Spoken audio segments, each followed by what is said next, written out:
Assalamualaikum warahmatullahi wabarakatuh.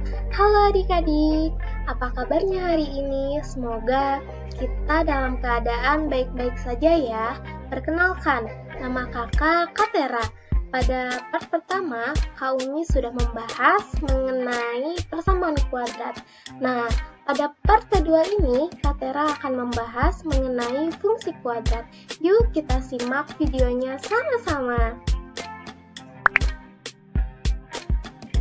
Oke, sekarang kita mulai masuk ke materi fungsi kuadrat. Di sini, kakak akan membahas mengenai bentuk umum fungsi kuadrat, grafik fungsi kuadrat, sumbu simetri dan nilai optimum, dan cara menentukan fungsi kuadrat. Nah, apa sih Kak fungsi kuadrat itu?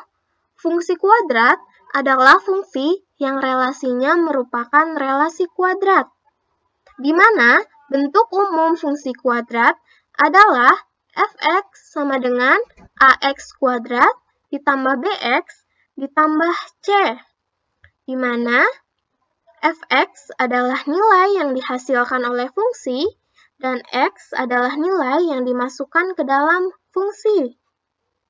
Di sini kakak mempunyai A dan B, di mana A dan B ini memiliki hubungan fungsi kuadrat. Kenapa begitu? Karena 2 kuadrat adalah 4, 3 kuadrat adalah 9, 4 kuadrat adalah 16, 5 kuadrat adalah 25. Lalu, apa sih bedanya antara persamaan kuadrat dan fungsi kuadrat? Nah, di sini perbedaannya terlihat dari bentuk umumnya. Jika persamaan kuadrat, bentuk umumnya adalah ax kuadrat ditambah bx ditambah c sama dengan 0. Fungsi kuadrat bentuk umumnya fx sama dengan ax kuadrat ditambah bx ditambah c, di mana fx adalah y. Bisa dimengerti kan adik-adik?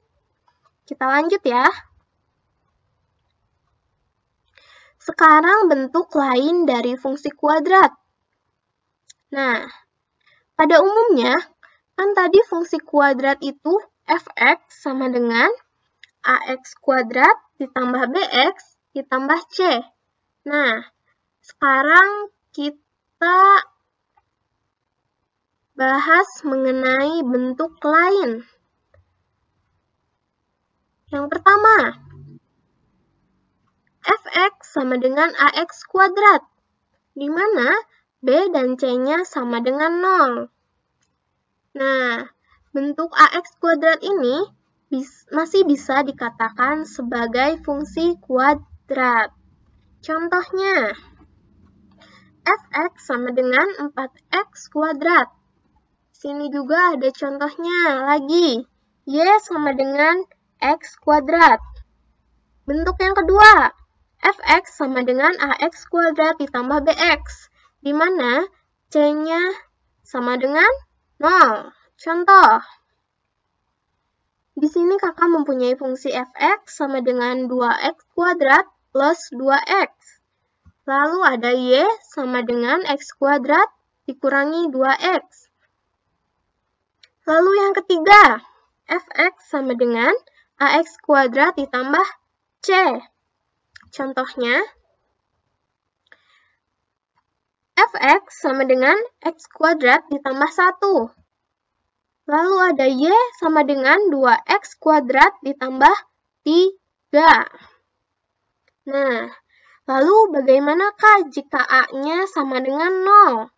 Nah, lain lagi jika A-nya sama dengan 0.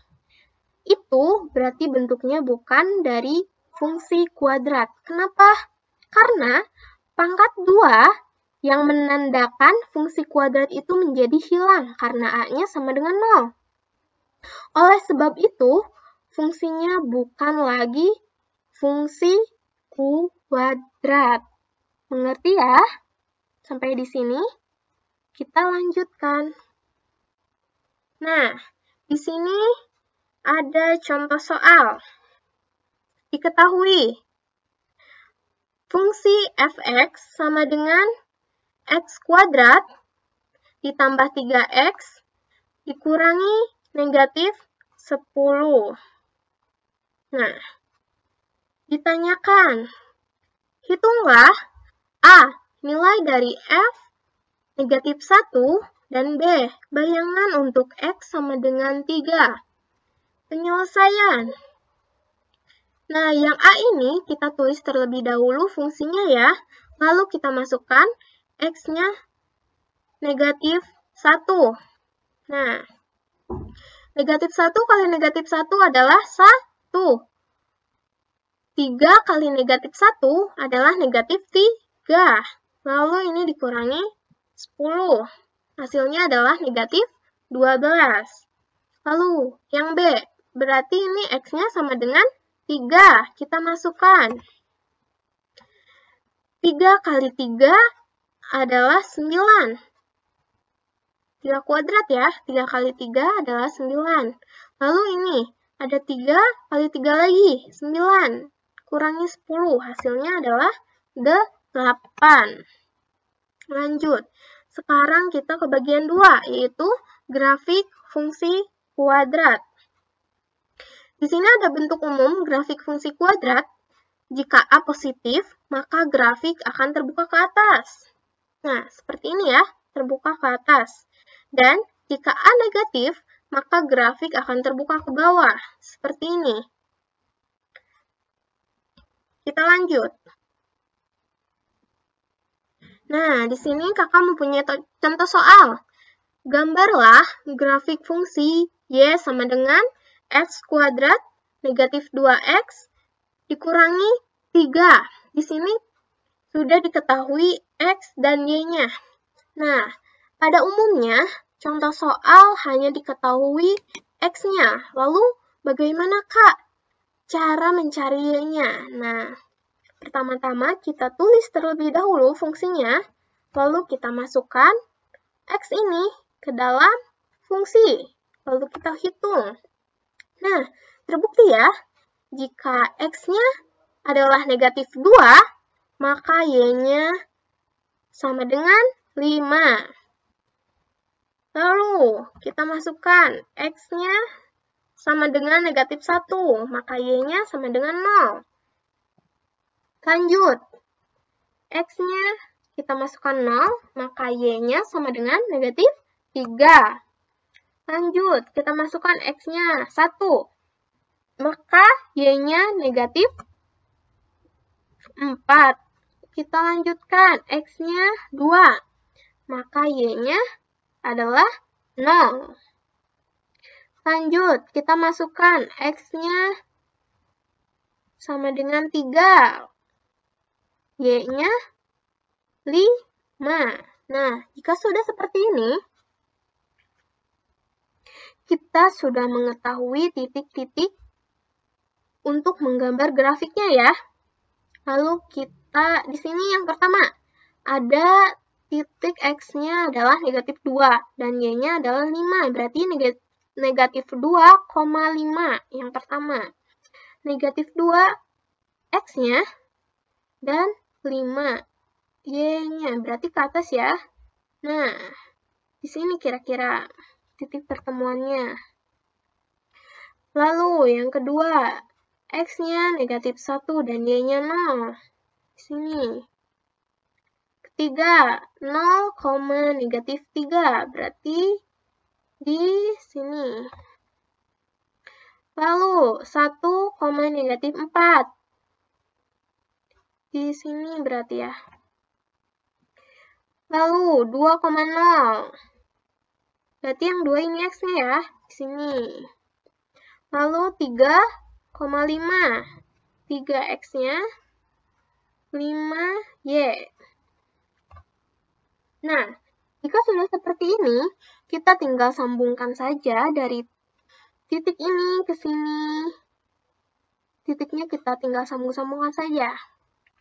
Nah, Kira-kira gambar grafiknya akan seperti ini. Di sini, A-nya adalah positif.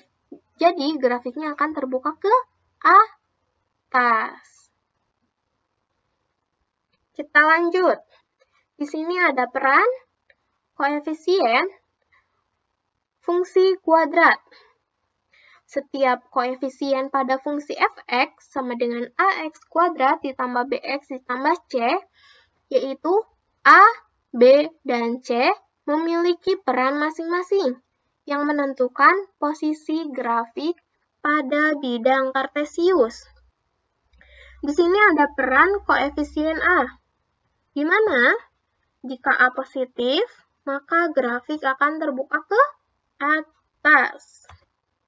Nah, di sini kakak mempunyai fungsi yang A-nya positif. Gambar grafiknya terbuka ke atas. Lalu, jika A negatif, maka grafik akan terbuka ke bawah. Di sini kakak mempunyai fungsi yang A-nya negatif, maka grafik akan terbuka ke bawah. Kita lanjut. Masih peran dari koefisien A. Semakin besar nilai A, maka grafik semakin sempit. Nah, di sini kakak mempunyai nilai A-nya 2. Dan gambar grafiknya seperti ini, agak lancip ya.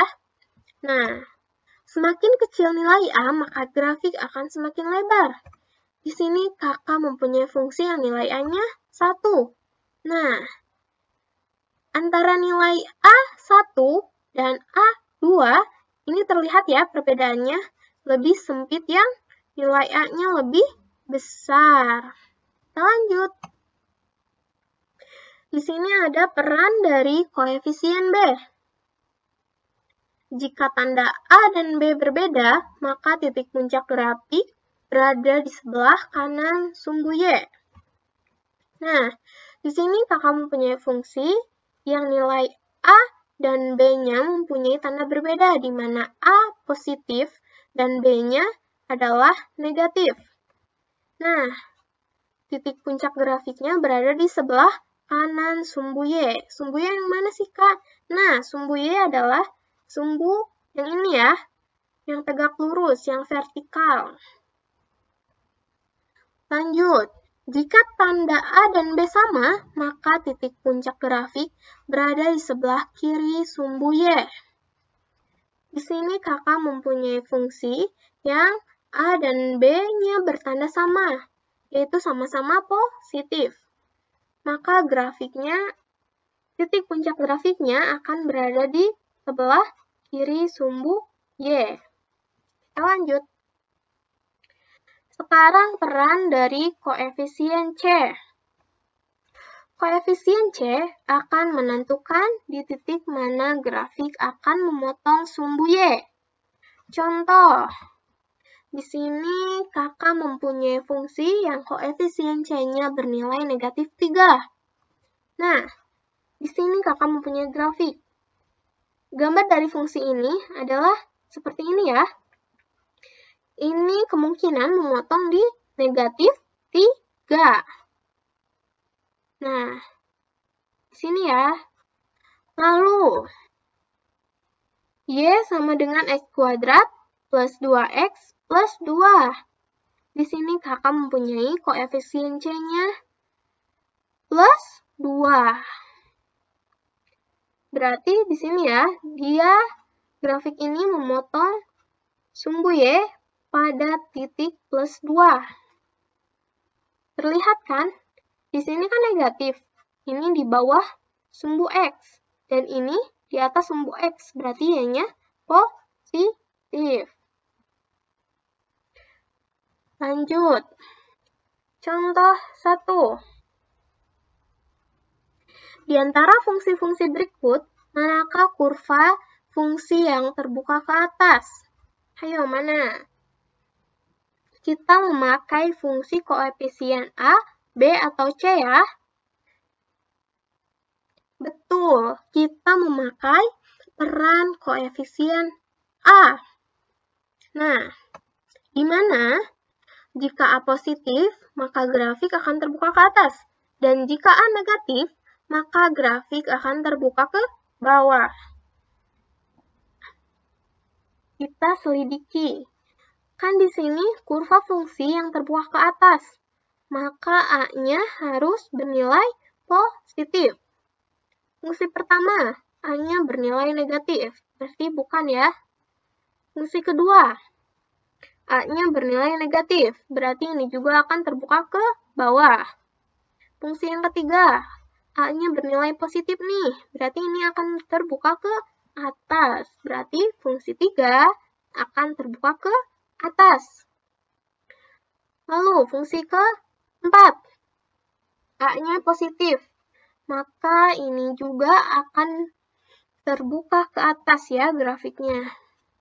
Berarti kurva fungsi yang terbuka ke atas adalah fungsi ketiga dan keempat. Kita lanjut. Gambar di samping adalah grafik dari fungsi. Nah, fungsi apa ya?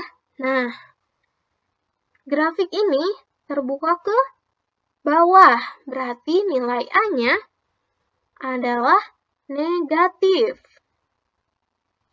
Berarti di antara A, B, C, D, yang A-nya bernilai negatif adalah antara C dan D. Lalu, sekarang peran koefisien B. Jika tanda A dan B berbeda, maka titik puncak grafik berada di sebelah kanan sumbu Y. Nah, di sini titik puncak grafik berada di sebelah kanan sumbu Y. Maka tanda A dan B berbeda. Di sini yang C dan D juga tanda A dan B-nya berbeda ya. Nah, sekarang peran koefisien C. Nah, ini merupakan penentuan nih. Nah, koefisien C akan menentukan di titik mana grafik akan memotong sumbu Y. Di sini grafik memotong sumbu Y pada plus 10 ya. Jadi nilai koefisien C-nya adalah 10. Berarti yang benar jawabannya adalah yang D. Gampang kan? Sekarang, pembahasan ketiga, sumbu simetri dan nilai optimum. Nah, di sini ada sumbu simetri. Sumbu simetri adalah garis yang membagi grafik menjadi dua sama besar. Nah, yang mana sih Kak sumbu simetri itu? Nah, ini. Garis ini merupakan sumbu simetri. Garis ini membagi grafik ini menjadi dua sama besar ya. Lalu, nilai optimum. Nilai optimum adalah nilai yang menunjukkan titik tertinggi atau terendah. Untuk informasi, grafik yang memiliki titik tertinggi itu jika grafiknya terbuka ke bawah, maka grafiknya akan memiliki titik tertinggi atau titik maksimum. Yang di sini merupakan grafik yang terbuka ke atas. Jadi, grafik ini mempunyai titik terendah atau titik minimum ya. Nah, ini nilai optimumnya ya. Lanjut. Nah, di sini ada gambar grafik. Sumbu simetrinya katanya negatif 1.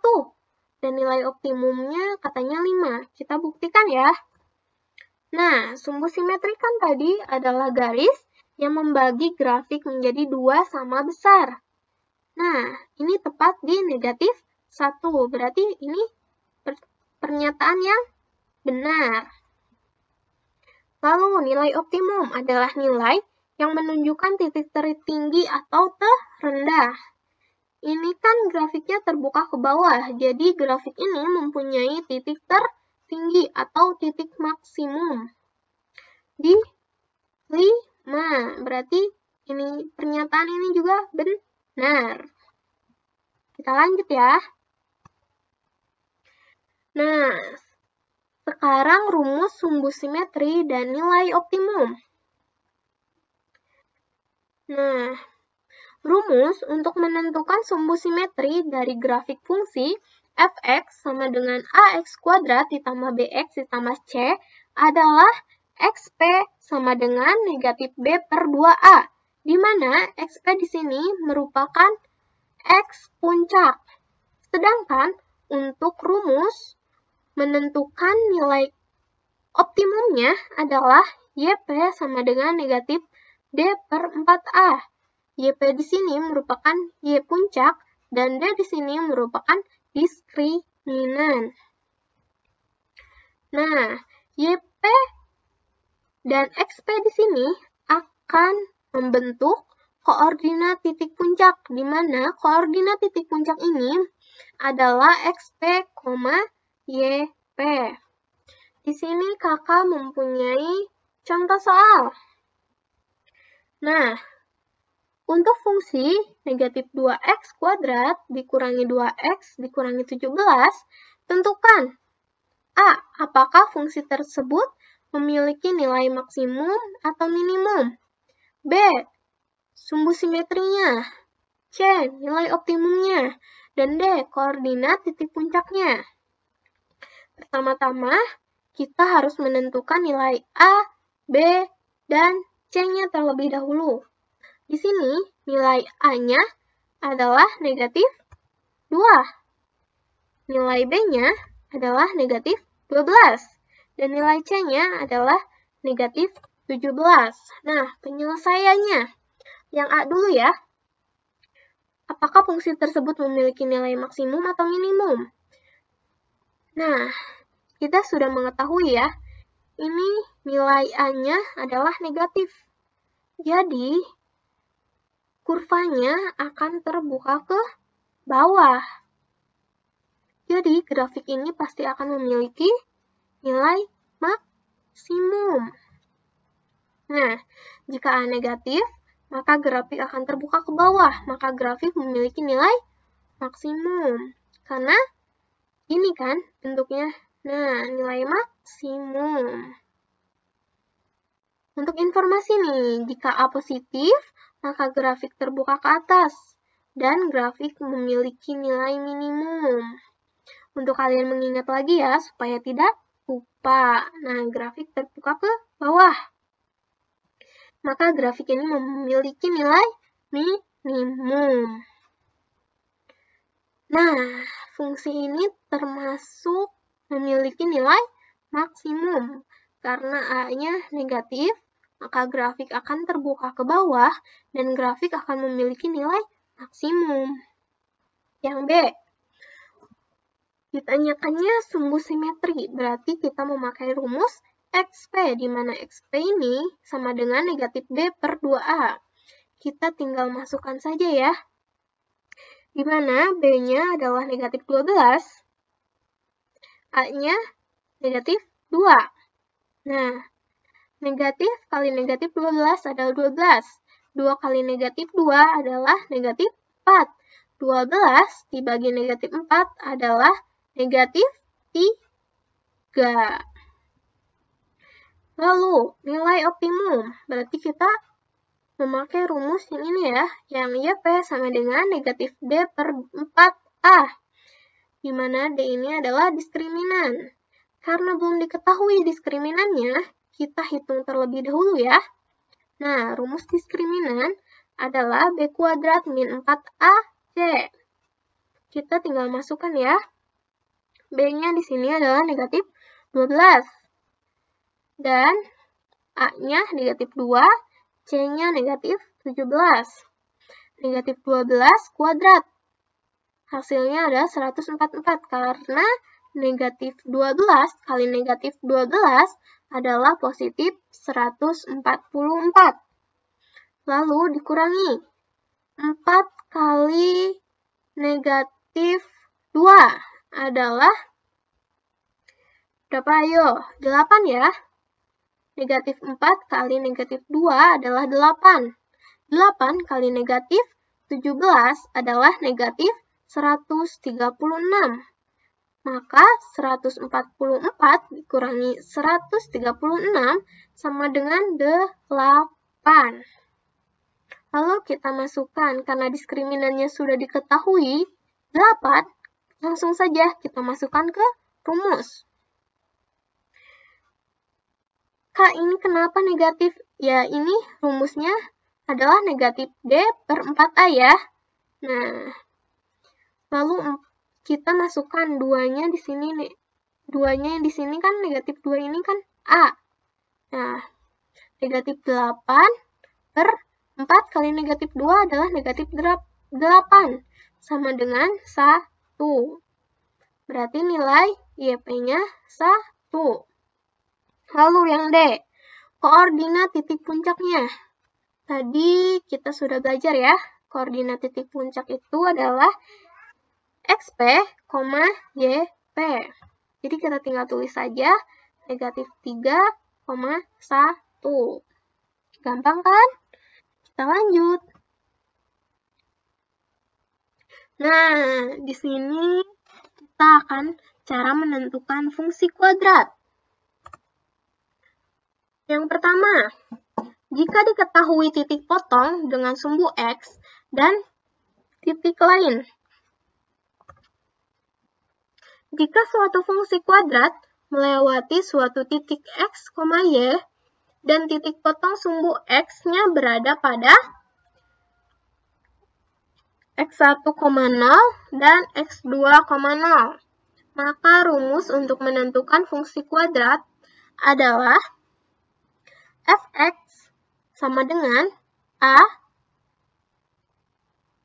dalam kurung X dikurangi X1 tutup kurung, lalu dalam kurung lagi X dikurangi X2. Nah, ini merupakan rumus untuk menentukan fungsi kuadrat jika diketahui titik potong dengan sumbu X dan titik lain. Yang kedua, jika diketahui titik puncak dan titik lain. Nah, maka rumus untuk menentukan fungsi kuadratnya adalah Fx sama dengan A dalam kurung X dikurangi XP atau X puncak tutup kurung kuadrat ditambah YP atau Y puncak. Nah, rumus ini jika diketahui titik puncak dan titik lain. Yang ketiga, jika diketahui 3 titik, maka rumus menentukan fungsi kuadratnya adalah Fx sama dengan AX kuadrat ditambah BX ditambah C. Nah, ini merupakan rumus untuk menentukan fungsi kuadrat.